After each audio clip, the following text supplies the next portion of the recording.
I left the Royal Navy and while studying and trying to figure out how this whole civvy life thing worked, I started a career in video production and I ended up going straight back.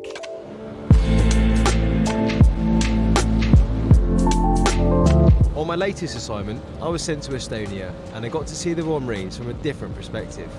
They're here on Baltic Protector and I'm going to tag along and see what they're doing and how they've been working with the Estonian military. I serve with 845 Squadron Commando Helicopter Force. They're basically the guys responsible for dropping the Marines into action from the air. I deployed around the world, operating in the jungle, desert and Arctic.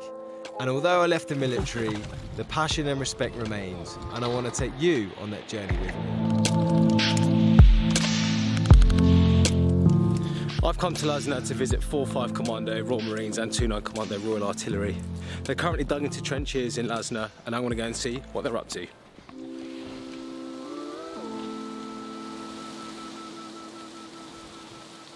So we arrived in Estonia a few days ago and we inserted tactically into this defensive position. So we've been here now for about 16 hours just putting in this block with our heavy weapon systems. Hi, I'm Marine Speed of X-Ray Company FSG. Let me show you around my gun position. As you come in, it's beautifully spacious, a little bit overhead cover here. We've got one man currently resting, we're working off a 3-man rotation. This is our other little cubby hole to your left there, so the two of us will be in there. We'll work on a 3 rotation basis, so 1 man off and 2 man on at any given time. The gun itself actually operates using 2 men. It can be done with just 1 bloke. Another company of 4-5 Commando Yankee currently conducting a raid, so we're stopping any enemy reinforcements coming in from this direction. So as you've seen through the trenches throughout, we've got gun positions dug in with arcs out, covering all this sort of area you can see to your front. So any sort of enemy force coming in will get malices.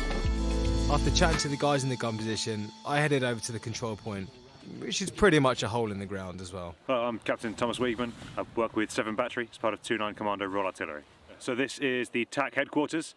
It's where the OC and his FST and signallers currently work out of.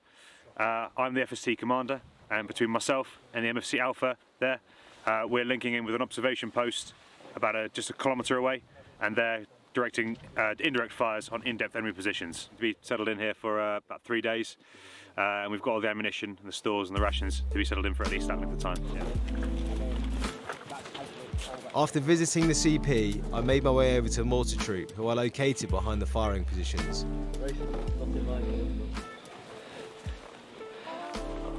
So this is where we've been living for the last day or so.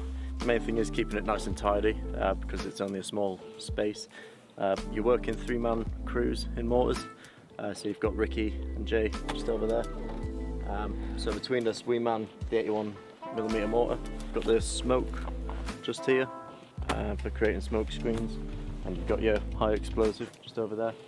Living space is quite minimal, so you've got 2 little holes, I guess you'd call them. So Big Ricky's over in that one by himself in the corner, and then Jay and myself squeeze into this one just in here. Trying to make the most of it. Is it tidy in that one? That was, yeah, go and have a look at that one. Yeah. It's a bit of a tight squeeze, you got the roll mats down, so it's a bit more comfortable. Got the sleeping bag just rolled up to the end. So I'll be sleeping out, alright? Yeah, there's not a lot of room. There's a sandbag in that.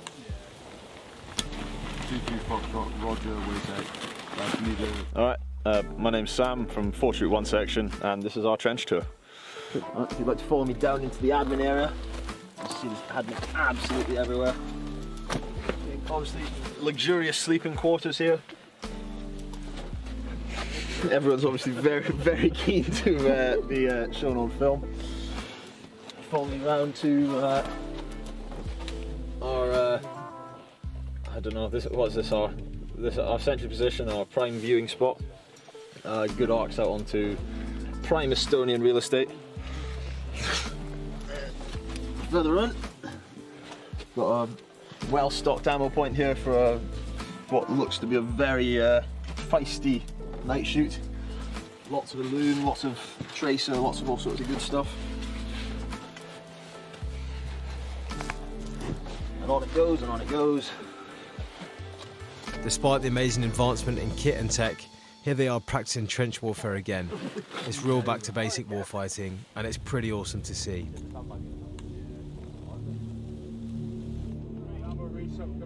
As the sun begins to set, there's a report of enemy movement nearby.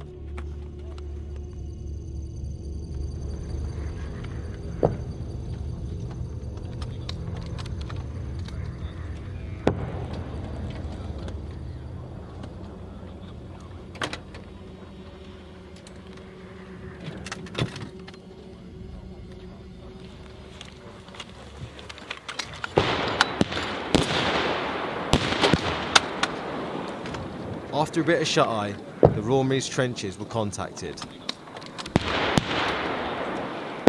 It was the job of the guys I just met to hold off enemy reinforcements.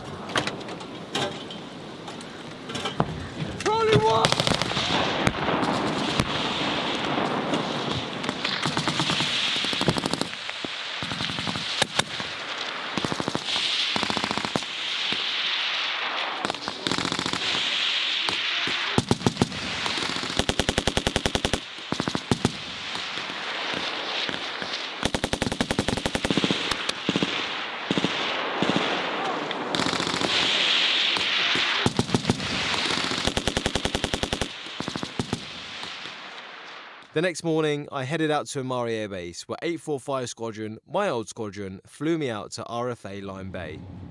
The Baltic Protector deployment involves some 3,000 personnel with 17 vessels from 9 different nations. It's the first deployment in the Baltic region led by the UK's HMS Albion, which is capable of dropping Marines ashore by air and sea. But why are we there? We're there to lead a multinational task group in support of European security. It was kind of strange being back on board again, but the awesome thing was I got to see some old oppos of mine. After we spun some dits, had some scran, I went and checked out the weapon systems the Royal Marines will be using on tonight's raid. Okay, this is a .5 heavy machine gun. You can usually hit people out to about 1.8 kilometres with this. It's nice, it's heavy, it's aggressive and it's loud. It's what we love to use. This here is the Javelin anti-tank weapon system. Again, we can hit people out to about 2.5 kilometres with this. Personally, this is my favourite. You can kill anything with it. That's good. This is the sight, surveillance sight and rangefinder. We use this to identify targets out on the ground. It's got good thermal optics, pretty light, and it's nice and nimble for us. This is a grenade machine gun. Again, one of my personal favourites, and a lot of the lads will say the same. Same as the other weapon systems, we can hit people out to about 2.2 kilometres with this. It's loud, it's heavy, and it creates a big bang at the other end. It's always good. Finally, this is a GPMG SF, the sustained fire roll. It goes on a tripod. You can man pack it. It's nice and light, and you get a real good rate of fire. It's pretty light for the lads to carry, so it's what we'll be using tonight on the raid. In the early hours in the morning, I'll be joining them on a beach assault. Their mission is to try and liberate Saaremaa Island, where they'll be up against the EDL, the Estonian Volunteer Defence League. It's 1 AM and our call sign TAC-4 has been called. We mustered in the assembly area where the Marines were gearing up for the assault. This is something I'd never seen up close before, as I'd usually be up on the flight deck. What makes this exercise exciting is that it's a free play scenario. It just comes down to the battle of will and skill. However, there are referees on the island watching everybody's move, and should you be hit, you'll be issued a white card, and that is you out of the game.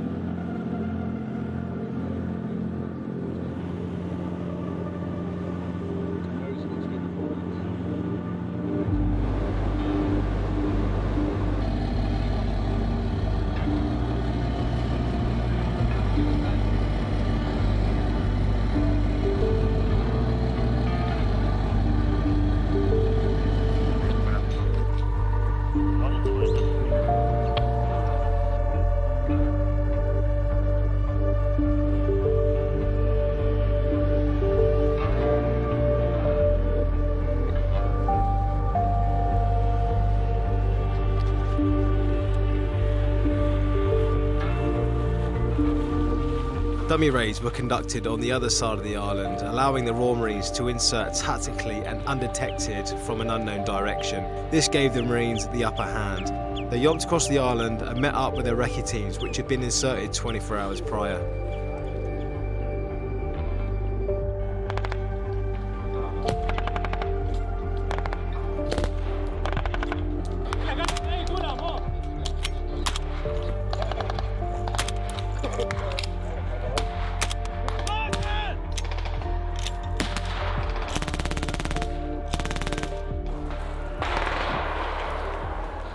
It was interesting to see how both these forces operate differently and how they've learned from each other.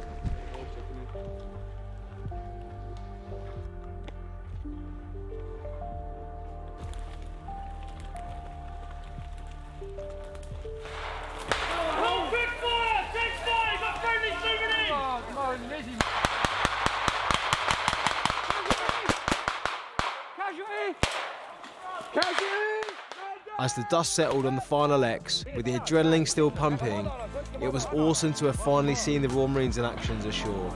And I can say with no hesitation, these guys easily live up to their reputation.